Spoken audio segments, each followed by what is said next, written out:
Shall we begin? Good morning, good afternoon and good evening. आवाज आ रही है सब लोगों को? अच्छा, चलो ठीक है। तो अगर किसी बच्चों को कोई सवाल पूछना है तो आप लोग सवाल पूछिए। पहले कोई भी सवाल पूछना हो, पहला 2 मिनट आप सवाल पूछ सकते हैं।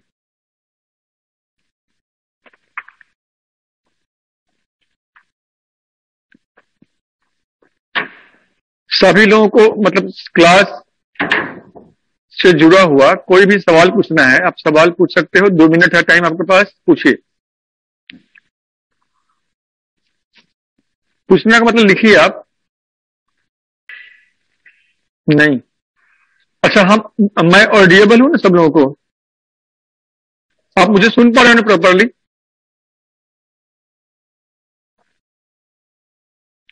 हाँ, यस, नो?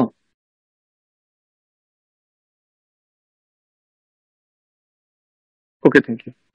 तो लास्ट में हम लोग कल का टॉपिक क्या था? थोड़ा सा टॉपिक मुझे याद कराओगे? कल टॉपिक क्या चल रहा था? लास्ट क्लास का टॉपिक क्या चल रहा था? अच्छा, डीएनए फिंगर प्रिंटिंग हो गया था पूरा? ये डीएनए फिंगर प्रिंटिंग कंप्लीट हो गया था ना?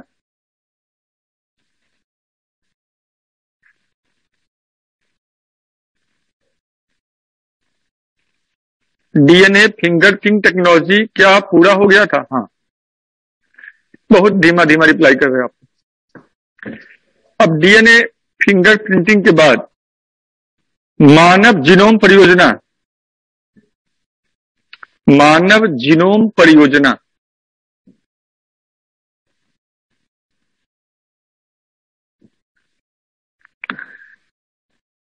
ठीक है?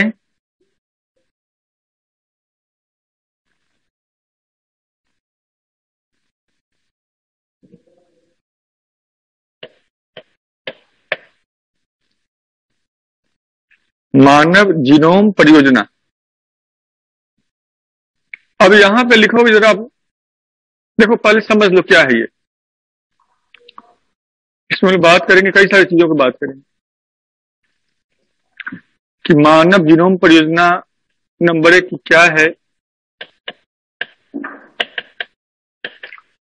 इस परियोजना का इतिहास क्या है, इस परियोजना का उद्देश्य क्या है, इस परियोजना का परिणाम क्या है, और इसके लाभ हैं, और इससे होने वाले हानि क्या है। तो ये 5 मेन उद्देश्य हैं। इसके बाद इससे जुड़े हुए सवाल देखेंगे।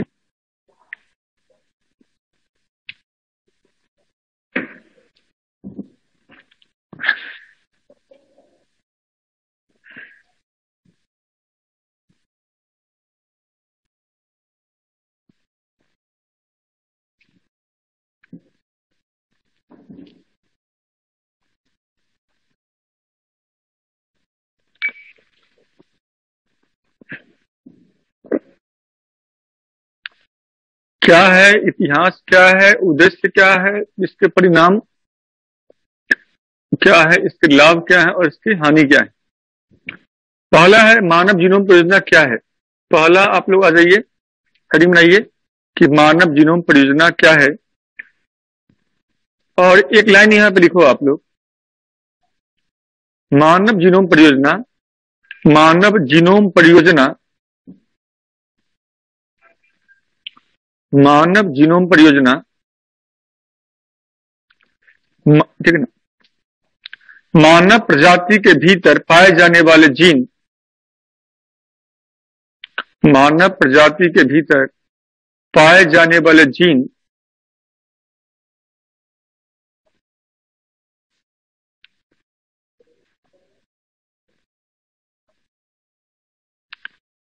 के कार्यों से संबंधित हैं, पाए जाने वाले जीन के कार्यों से संबंधित हैं।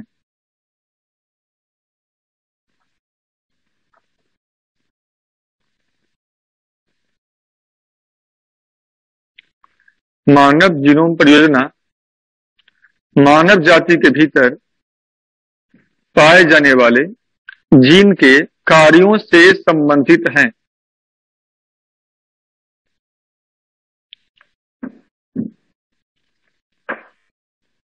राइट, इस अभी पहलू को अभी को अब समझो, हमने कहा कि जीन के कार्य से संबंधित।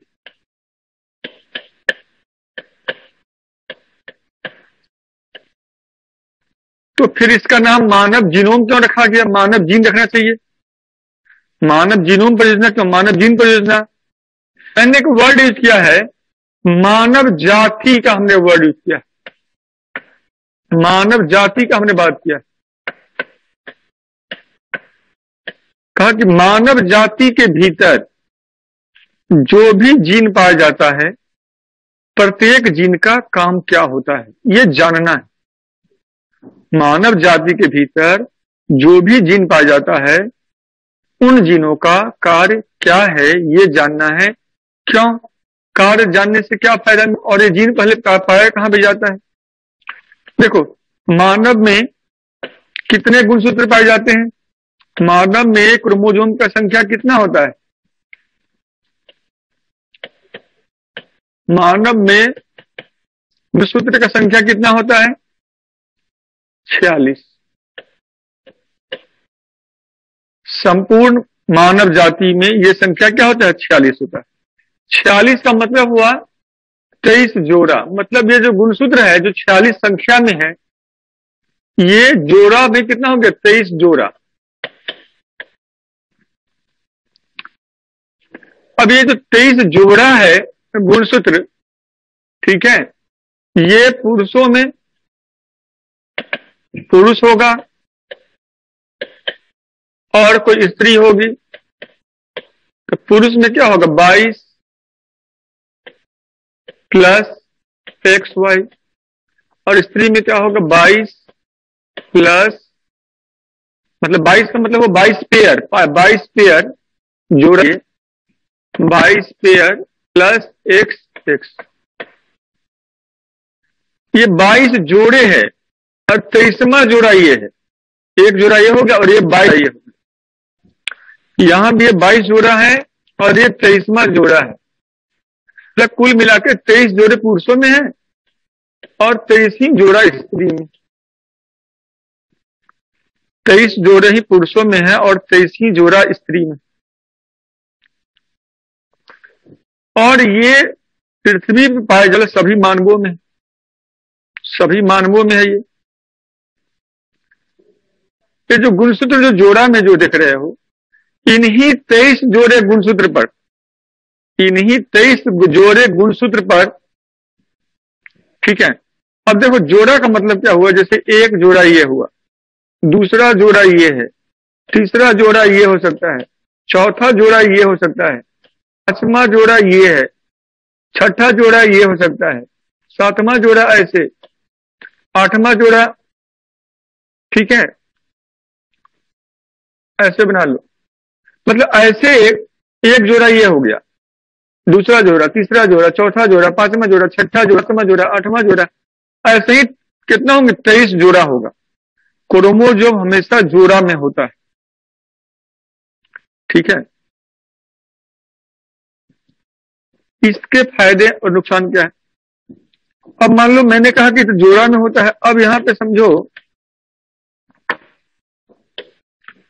कि इस गुणसूत्र पर यहां पे जो जीन है, यहां पे जो जीन है, यहां पे जो जीन है, यहां पे जो जीन है, उसी जीन का सेम कॉपी या वही जीन का दूसरा जो कॉपी है वो यहां होगा और उसी स्थान पे होगा दूसरे वाले। मतलब उसका रिपीट, अगर यहां पे कोई जीन है, यहां पे कोई जीन है, तो इसी का दूसरा कॉपी यहां पे होगा, यहां पे होगा।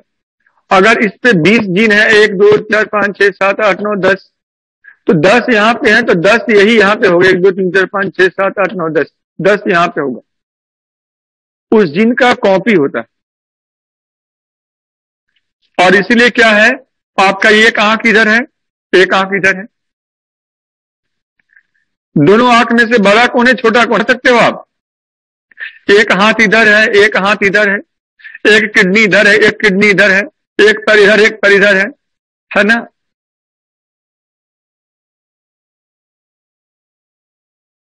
आधे दांत इधर हैं, आधे दांत इधर हैं। लक्षण क्या हुआ? तो लक्षण क्या हुआ? जो लक्षण है वो क्या हो रहा है? इसका निर्धारण कौन कर रहा है? यही, ठीक है, जीन जो पाया जाता है वो। अभी तक जो समझे आप, अब इसके आगे समझते हैं थोड़ा सा।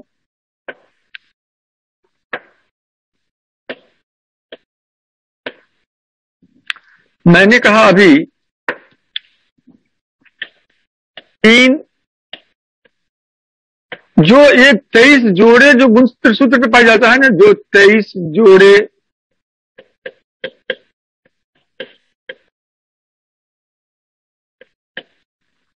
जो पाया जाता है, ऐसे जीन बहुत सारे होता है। ऐसे जीन कितना है? इनका जो संख्या है वो अनुमान किया गया कि हो सकता है कि 30-40 हजार होगा, 30 से 35 हजार, एक अनुमान किया गया। और यही जीन सब, अलग अलग जीन सब है, ठीक है। तो हम लोग के शरीर में ये जो कुल जो जीन है ना, ये जो पाया जाता है, इन्हीं जीन समुच्चय को हम लोग कहते हैं जीनोम। इसे क्या कहते हैं? जीनोम कहते हैं। तो जीनोम का अध्ययन का मतलब हुआ जीन का अध्ययन करना। हमारे इन्हीं गुणसूत्रों पर पाया जाता है ये सारे जीन, और इन सभी जीन का अध्ययन करना मतलब जीनोम का अध्ययन करना, या जीनोम का अध्ययन का मतलब हुआ इन सभी जीनों का अध्ययन करना। और यह अध्ययन क्यों जरूरी है? क्योंकि हर जीन का एक अपना विशेष कार्य है। अब ये जीन को कम होगा, इस जीन का अलग काम है, इस जीन का अलग काम है, सबका अलग अलग काम। कोई जीन आपके हड्डी के लिए है, कोई जीन आपके पैर के लिए है, कोई जीन आपके त्वचा के लिए है, कोई जीन आपके मांसपेशी के लिए है, कोई जीन आपके नाक के लिए है, कोई जीन आपके लंबाई के लिए है, कोई जीन आपके रंग के लिए। अलग अलग लक्षण के अलग अलग जीन है। ये हमें पता नहीं था। हमें पता है कि हाँ, ये सब अंग हमें माता पिता से मिला है, हम माता पिता को प्रतिनिधित्व कर रहे हैं। लेकिन हमें ये नहीं पता था कि कोई व्यक्ति अपाहिज होता है पैदा, तो उसमें क्या उस अपाहिज को हम ठीक कर सकते हैं कि नहीं कर सकते? जो बच्चा जन्म से अपाहिज है, किसी के 2 की जगह पे 1 आंख है, तो क्या दूसरा आंख ला सकते हैं कि नहीं ला सकते हैं? किसी को कोई अनुवांशिक रोग है, क्या उसे ठीक कर सकते हैं कि नहीं कर सकते हैं? तो अब ये जो लोगों का जो ध्यान गया, तो जब इन लक्षणों का निर्धारक जीन है, और जीन को अगर हमें पता चल जाए कि कौन जीन कौन सा काम के लिए जवाबदेह होता है, तो उस जीन के गड़बड़ी को ठीक करके उन लक्षणों को हम ठीक कर सकते हैं। ठीक है, होता है ना, देखे हो ना। अब किसी में 2 हाथ की जगह पे 4 हाथ आ गया, तो आपको तो बड़ा, जिसको 4 हाथ आया उसके लिए तो बड़ी खुशी की बात है। 4 हाथ है, 2 से लिखे, 1 से लिखेगा, है, 1 से खाएगा, 1 से नाक पूछेगा, 1 से कान खुजलाएगा। तो 4 हाथ वालों को तो खुशी है, लेकिन दिक्कत आपको ज्यादा है, क्योंकि आपको बर्दाश्त नहीं हो रहा कि उसको 4 हाथ कैसे हो गया। और हमें 2 ही हाथ हैं, तो हम लोग 2 हाथ वालों ने 4 हाथ वालों को क्या बोला कि ये जो 4 हाथ वाले हैं ये सामान्य नहीं है, ये असामान्य है, ये दिव्यांग है, ये विकलांग है, ऐसे हमने कह दिया। अमेरिका में, जापान में, यूरोपियन यूनियन में इन्हीं तरफ लोग गए इन्हीं बातों को ऑब्जर्व करने के लिए कि क्या इन दिव्यांगों को ठीक कर सकते हैं, क्या ऐसे बहुअंगी व्यक्ति को ठीक कर सकते हैं, क्या ऐसे अल्प अंगी या हीन अंगी लोगों को ठीक कर सकते हैं, या जिनको दिव्यांग कहते हो उनको ठीक कर सकते हैं।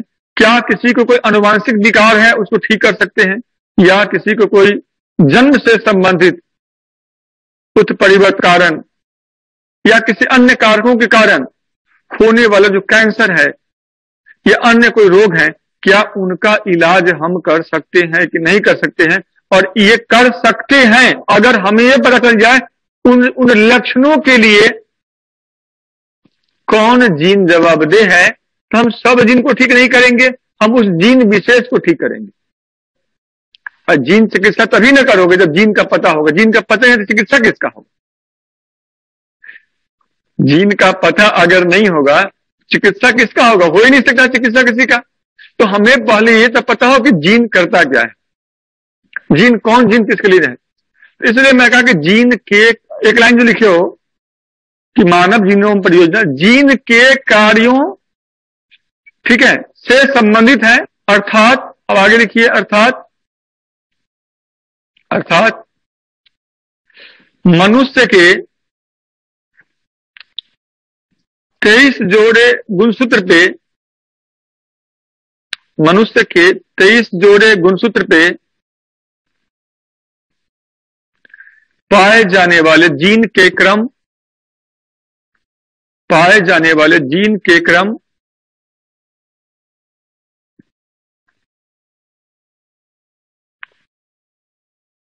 आकार,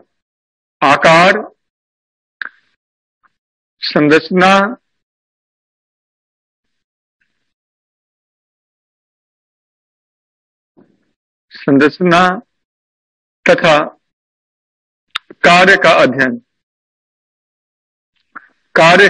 अध्ययन करना है।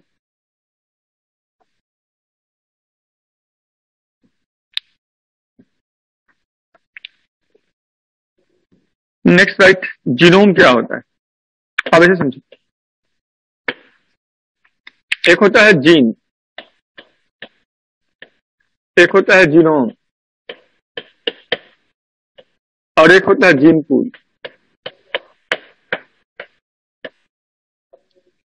जीन का मतलब हुआ लक्षणों का निर्धारक।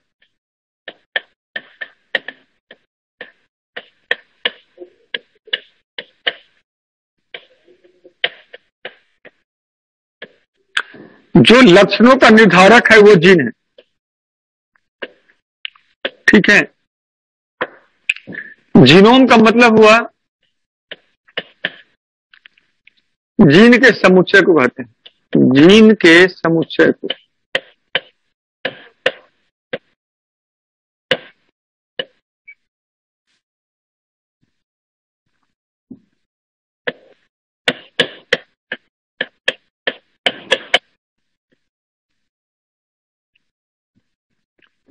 और जीन पूल का मतलब हुआ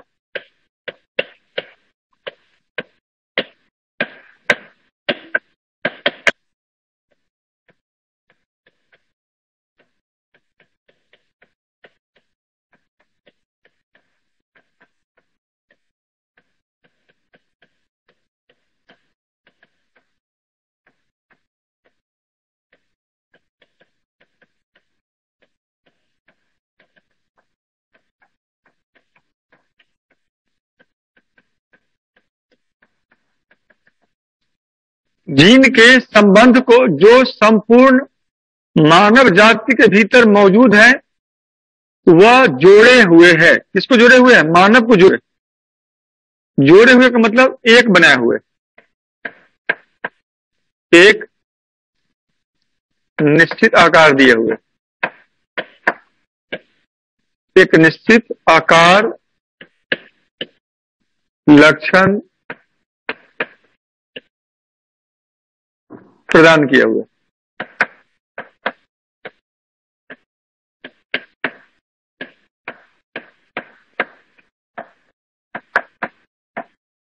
एक निश्चित आकार, लक्षण प्रदान किए हुए है। तो जीन एक क्या है? यहां पे जीन एक इकाई का काम कर रहा है, क्या? जीनोम और जीन पूल।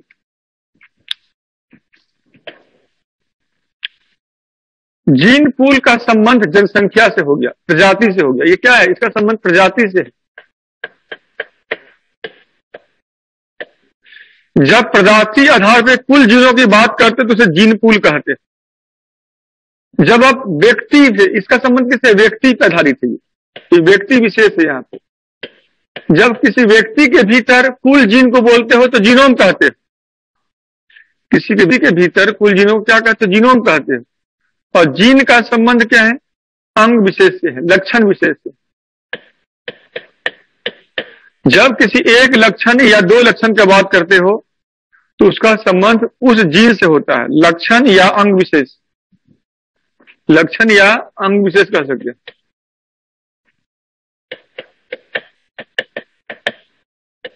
अंग विशेष या लक्षण। तो अंग के स्तर पर जीन शब्द, व्यक्ति के स्तर पर जीनोम शब्द और प्रजाति के स्तर पर जीन पूल शब्द का हम उपयोग करते हैं। ये प्रीलिम्स के पॉइंट ऑफ व्यू से इन तीनों के अंतर को रखना कि जीन क्या होता है या जीनोम क्या होता है या जीन पूल होता है, क्योंकि प्रीलिम्स में ये सवाल कई दफा बहुत ही क्लोज होता है, अंतर कर पाना दिक्कत होगा आप लोगों को। तो आई होप कि अब थोड़ा सा समझ में आ रहा होगा। जैसे समझो आपका अंगुली है, समझो आपके अंगुली को बनाने वाला कोई एक जीन है, खास जीन, लेकिन आप अंगुलियों से बने हुए नहीं हो। आपके पास अंगुली भी है, आपके पास हाथ भी है, आपके पास पैर भी है, आपके पास पेट भी है, आपके पास चेहरे भी है, आपके पास दांत भी है। और तो इन सबको बनाने वाला कौन है? अलग अलग जीन। और ये सारे जीन कहां पे? आपके भीतर। तो ये सारे जीन है, इसको क्या बोलते हैं? जीनोम, जो व्यक्ति स्तर पे। सारे जीन को क्या बोलते हैं? जीनोम, जो व्यक्ति स्तर पे। और जीन पूल का मतलब क्या हुआ? जो जीन हम में है वही जीन तुम में है, वही जीन हम सब में है, वही जीन इंडियन है, वही अफ्रीकन में भी है, वही चाइनीज में भी है। इसलिए चाइनीज भी मानव है और अफ्रीकन भी मानव है और हम भी मानव हैं। तो मानव प्रजाति को जो बरकरार रखे हुए है पूरे दुनिया का, ठीक है, वो क्या है? जीन पूल, जिससे हम जुड़े हुए हैं, जिससे हम जुड़े हुए हैं। इसके बावजूद भी थोड़ा सा अंतर भी हम में है। हम तुमसे थोड़ा भिन्न है और हम सबसे भिन्न थोड़ा चाइनीज है और उनसे भिन्न थोड़ा अफ्रीकन है। ये भिन्नता भी जीन के कारण ही है। तो जीन पूल में हम लोग, ठीक है, भिन्नता का बात नहीं करते। जीन पूल में हम लोग बात करते हैं जो हमें मानव जाति बनाया हुआ है इस पृथ्वी पे, उन सभी जीनों का अध्ययन की बात हम करते हैं। तो जो मैंने लिखा है जीन के संबंध को, ठीक है, जीन पूल कहते हैं, जो संपूर्ण मानव जाति के भीतर मौजूद है, वह जोड़े हुए है। किस रूप में? एक निश्चित आकार, एक निश्चित लक्षण के रूप में। निश्चित आकार का मतलब क्या हुआ? जो पुरुष का काम यहां पे है वही महिला पुरुष का काम वहां पे है, वही महिला पुरुष का काम वहां पे है। ऐसा कोई महिला पुरुष नहीं है जो उल्टा काम कर रहा होगा। ऐसा नहीं होगा कि अफ्रीका के पुरुष अपने बच्चों को दूध पिलाता होगा, और ठीक है, ऐसा नहीं होगा। तो जो पुरुषों का काम यहां है वही पुरुषों का काम वहां है, वही पुरुषों का काम वहां है, ठीक है। जो लक्षण यहाँ के महिलाओं में है, जो वहां के महिलाओं में है, जो यहाँ के महिलाओं में, सब में वही लक्षण है। जो अंग है पुरुषों और महिलाओं में, सब में वही अंग है, ठीक है। अब उनमें अंतर किस बात का है? तो वो अंतर भौगोलिक कारणों से, वो अंतर भौगोलिक भिन्नता कारणों से है। वो अंतर क्षेत्र जो है, पर्यावरण जो है, उसके भिन्नता के कारणों से है। Shall we begin?